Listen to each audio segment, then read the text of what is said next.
کہ بلکہ حدیث میں آتا ہے کہ حضور نے ایک مثال سے سمجھایا، فرمایا کہ وہ شخص سفر میں تھا اور اس کے ساتھ اس کی سواری بھی تھی، سواری پر اس کا ساز و سامان بھی تھا۔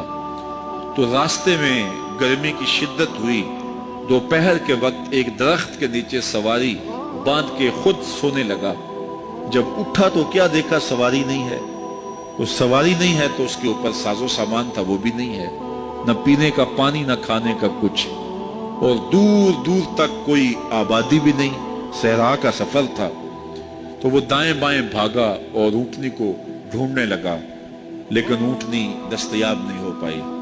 تو واپس آ کے اس درخت کے نیچے ٹیک لگا کے بیٹھ گیا اور موت کا انتظار کرنے لگا۔ ظاہر ہے یہاں کوئی دوسرا میرے علاوہ ہے نہیں، تنہا ہوں اور کوئی آبادی نظر آ نہیں رہی، اور پانی بھی سامان بھی اونٹنی پر ہے، نہ سفر کرنے کے قابل نہ کچھ کھانے پینے کا میسر۔ تو اب ریت کو تو کھا نہیں سکتا، تو اب موت ہی موت ہے۔ تو وہ موت کے انتظار میں بیٹھ گیا، اسے یقین ہو گیا کہ بھوک مجھے آج نہیں تو کل مار دے گی۔ تو وہ درخت کے ساتھ ٹیک لگا کے بیٹھ گیا تو اس کی آنکھ لگ گئی۔ تھوڑی دیر کے بعد جب اس کی آنکھ کھلی تو کیا دیکھتا ہے، اونٹنی ماں ساز و سامان پاس کھڑی ہے۔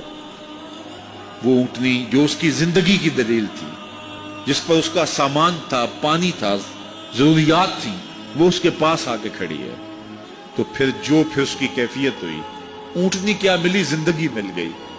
تو اس نے کہا اللہم انت عبدی و انا ربک، اے اللہ تو میرا بندہ ہے اور میں تیرا رب ہوں۔ کہنا یہ تھا کہ تو میرا رب ہے اور میں تیرا بندہ ہوں، لیکن اس قدر خوشی ہوئی کہ مسرت سے، خوشی سے دھڑک گیا اور اس کی زبان بل کھا گئی۔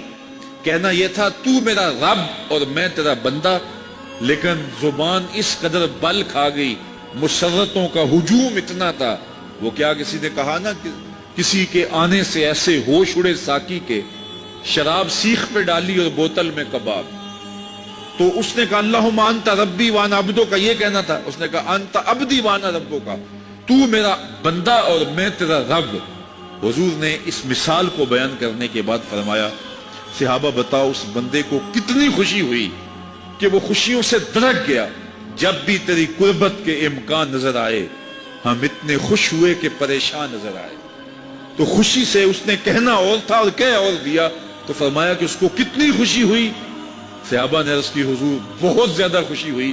فرمایا جب بندہ توبہ کرتا ہے اور اللہ کی دہلیز پہ واپس آتا ہے، اللہ اس سے بھی زیادہ خوش ہوتا ہے۔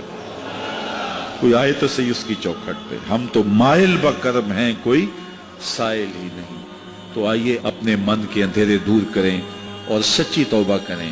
صاحبو یہ زندگی کسی کے ساتھ وفا نہیں کرتی۔ آپ کو اور مجھے یقیناً ہم میں سے کسی کو نہیں پتا کہ ہم کتنی سانسیں باقی زندہ رہنے والے ہیں۔ ماہ و سال کی گنتی ہمارے علم میں نہیں ہے۔ پچھلی زندگی تو ہماری نظر میں ہے کہ اتنے سال گزرے، اتنے بدیوں میں، اتنے نیکیوں میں۔ اپنا حساب کرو، ماضی کا حساب لگاؤ، حاسبو قبل ان تحاسبو، اپنا حساب کرو اس سے قبل کہ تمہارا حساب کیا جائے۔ ایسا نہ ہو کہ جب حساب ہو تو پھر پچھتاوا، ہائے یہ تو سب کچھ لٹ گیا۔ لیکن آج میرے اور آپ کے اختیار میں ہے، ما قبل کو آنسوؤں سے، سچی توبہ سے دھویا جا سکتا ہے، اور جو زندگی کی سانسیں میسر ہیں، جو گھڑیاں موجود ہیں، ان کو اللہ کی یاد میں گزارنے کا پکا عزم کیا جا سکتا ہے، تاکہ زندگی کو یاد الہی میں بسر کیا جائے، خدا فراموشی کے عذاب سے نکلا جائے، تاکہ خود فراموشی کی تکلیف سے بچیں اور خدا شناسی سے خود شناسی کی منزل پائیں۔ اللہ میری اور آپ کی مغفرت فرمائے اور ہمارے صغائر اور کبائر گناہ معاف کریں۔